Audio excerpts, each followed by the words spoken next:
Helicopter, তার যে মানে ফিস দেওয়ার দরকার, যে টাকা দেওয়ার দরকার, ও ভাবছে আমি যুবরাজ আছি, আমাকে দেখুন আপনাকে তো সিস্টেমের মধ্যে থাকতে হবে। ডিজিসিএ আপনাকে পারমিশন দেবে কেন? আপনাকে পারমিশন নেওয়ার জন্য সমস্ত রকম প্রক্রিয়া করতে হবে, আপনার মেনটেনেন্স সার্টিফিকেট দেখাতে হবে। উনি কিছু দেখাবেন না, উনি যেহেতু মমতা ব্যানার্জি ভাইপো আছেন, উনি আইন মানবেন না, ডিজিসিএ বন্ধ করলো।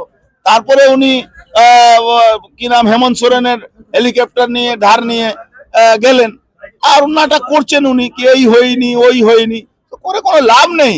এখন আপনি হেলিকপ্টারে গেলেন না হেঁটে গেলেন, তাতে বাংলার মানুষের, বীরভূমি মানুষের কিছু যায়নি। আর বীরভূমি উনি কেন গিয়েছিলেন? ওই যে অরুণ সারাফ আরেস্ট হয়েছে, ওর আর যে খাদানগুলো কোথা থেকে মাল আসবে, ওর 50 লাখ 50 লাখ টন ওখানে বালি পড়ে আছে, বালিটা কিভাবে চুরি করে বিক্রি করতে হবে, এর জন্যই গেছিলেন।